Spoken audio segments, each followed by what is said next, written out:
Hi guys, how's it going? Welcome to another episode of Gardening for Life channel.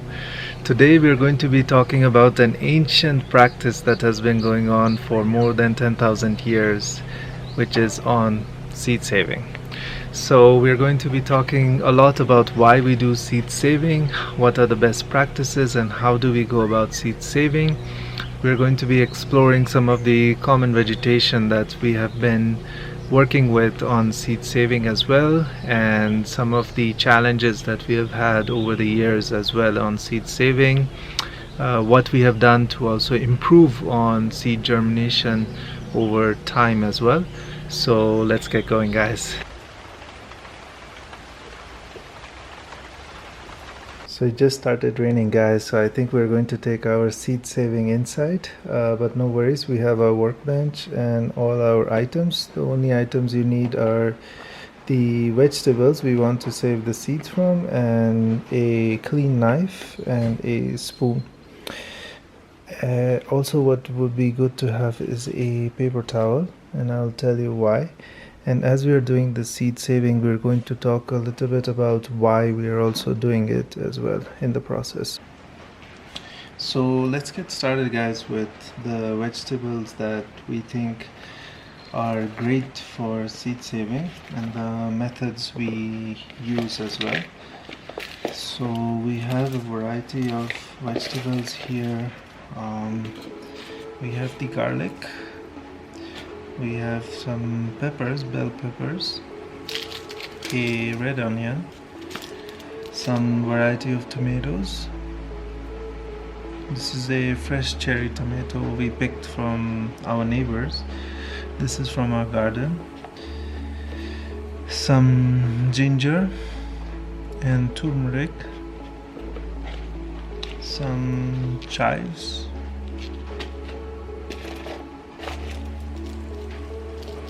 some shallots, and some dry red chilies.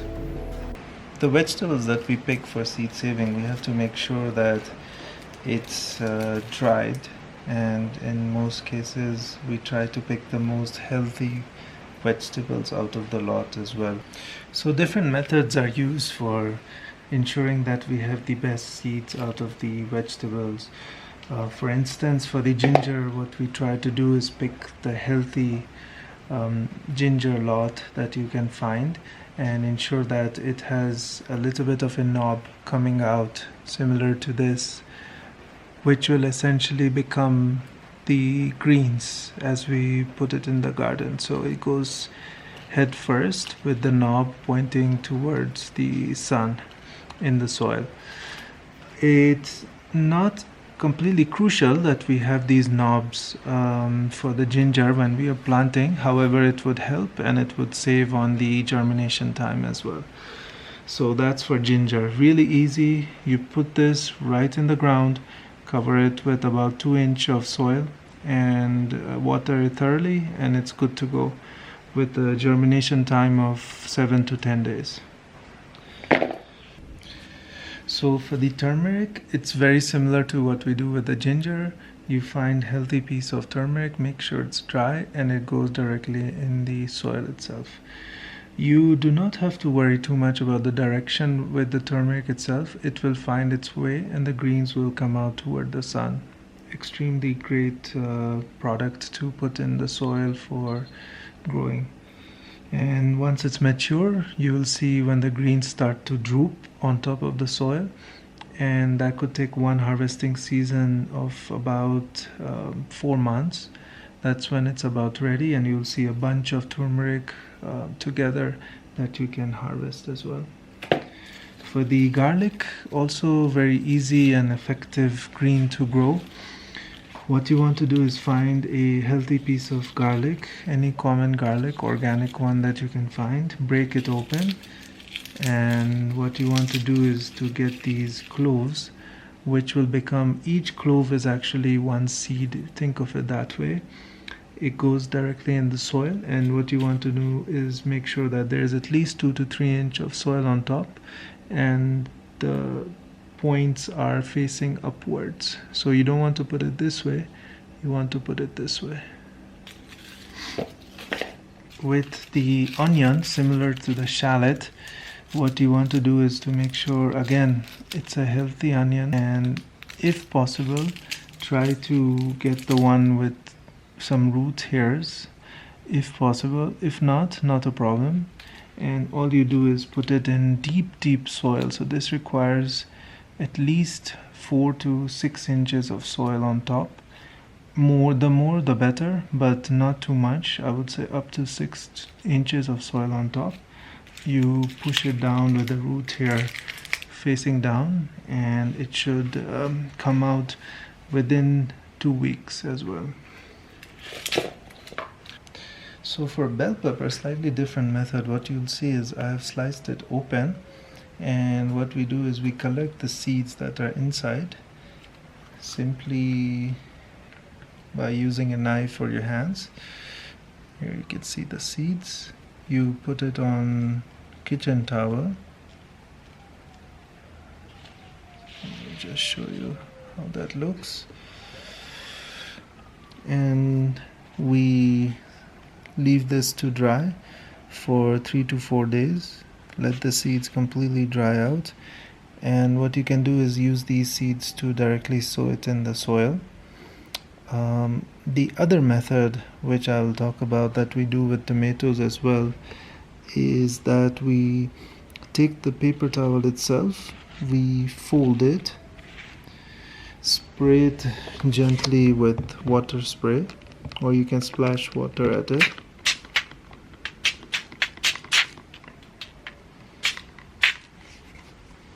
And then what we do is we put this directly into the soil. And I will talk about why we use this method of paper towel as well.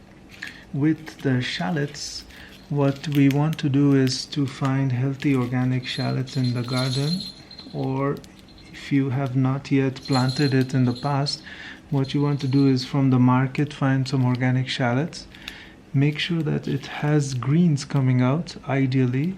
However, if it doesn't have green coming out already, give it a couple of days in your pantry in a cool place, and it will. Once the greens start to come out, it goes into the soil. You want to make sure this is a bit deeper than the ginger or the garlic. So you want to make sure this is at least 4 inches of soil on top. You put it in the soil with the green facing upward, and you cover it properly with 4 inches of soil. Water it thoroughly and leave it for at least 3 to 4 months to see the healthy greens coming out, and also for it to mature. For the chives, very simple. You buy it from the market. You look for the ones that are very healthy, and you plant it directly into the soil with the roots facing down. And you want to ensure that the soil is at least covering up to here, so up to the greens itself. For the peppers, we'll get into how we collect the seeds.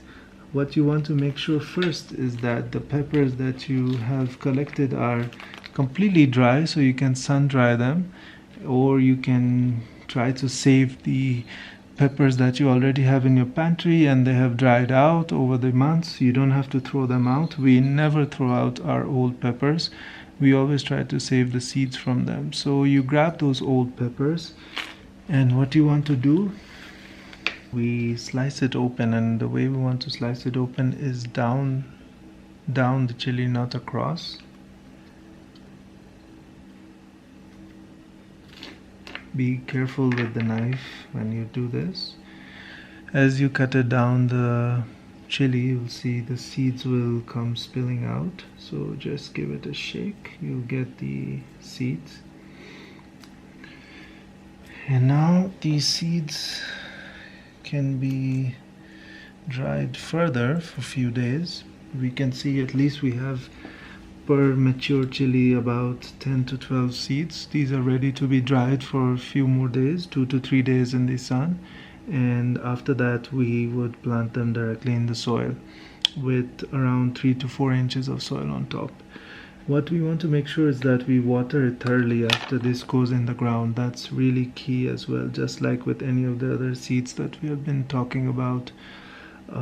What's also important is that you do not put any seeds from the chilies that are still not matured enough or are not dried enough, just like these ones which are completely dry and ready. But if there's still moisture in the chilies, what you want to do is put it out in the sun and let it completely dry out, and that's when you would like to collect those seeds. Otherwise there is always a chance of fungal infection as well. The other thing with the pepper seeds is similar to the tomatoes, and what we mentioned earlier with the pepper seeds is that you can put them on the paper towel and give it a bit of a spray and moisture and then put it in the soil.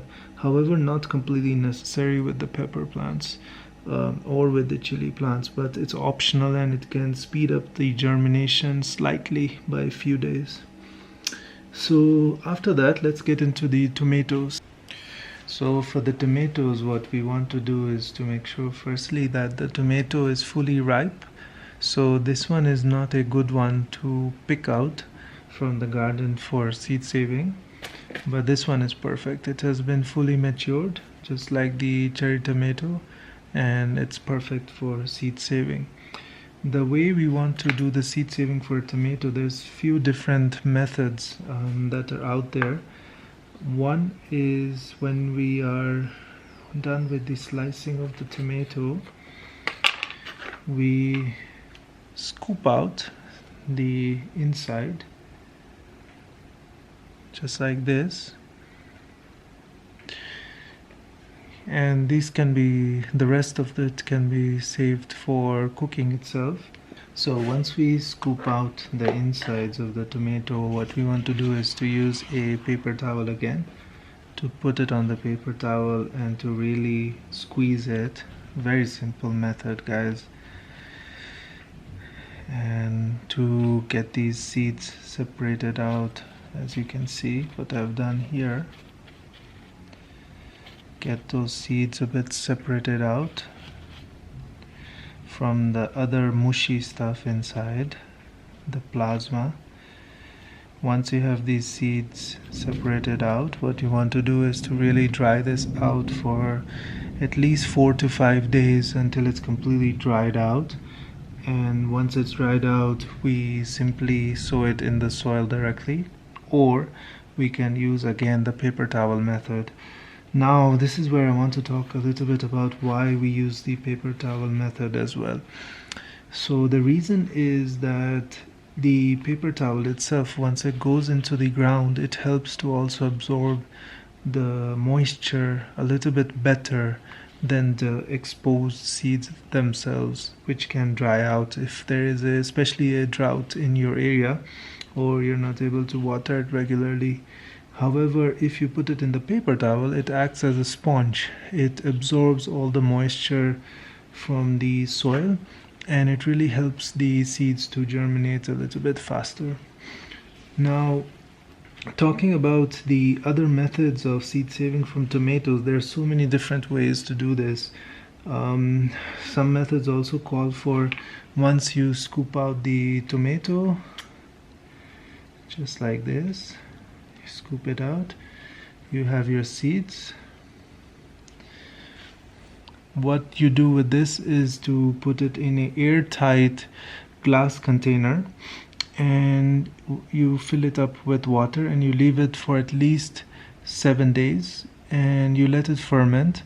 Then you use essentially you try to clean it up after that using a net or a filter system to get those seeds out, and then you put those in the soil.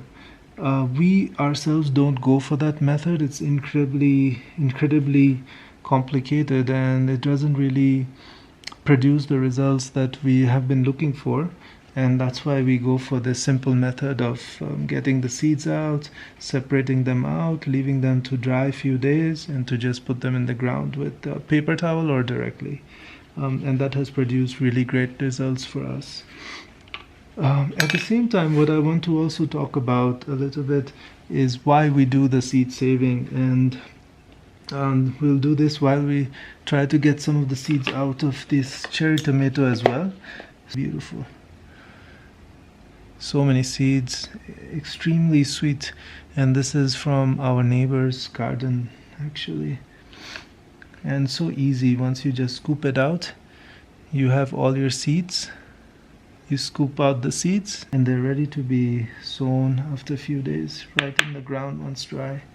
So we do a lot of this seed saving simply to make sure that we know what we are growing.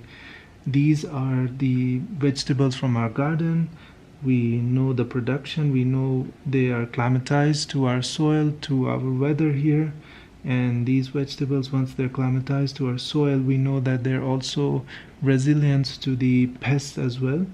And we know that they have been treated organically by us, the previous generation of vegetables. So when we get the seeds or the children, we know that we are going to be sowing something pure and something that has climatized to the way that we grow our vegetables, compared to commercially grown seeds, which are really destroying the variety and heirloom of seeds in the communities. And this is something all the farmers have been talking about for decades as well, and something that we support as well. We should really ensure that we conserve these local heirloom varieties of seeds, and we don't just go for those market seeds all the time as well. So these are very simple variety of vegetables that we do a little bit of seed savings with, and hopefully I was able to show you some simple methods. We try to keep it as simple as possible, not complicate it too much, and we try to pack in as much as possible in just few minutes. Please hit the like and subscribe button if you enjoyed this video, and hopefully we can share similar videos in the future. Try to keep it simple and try to keep this gardening method as natural as possible. So thanks a lot guys, see you next time, bye.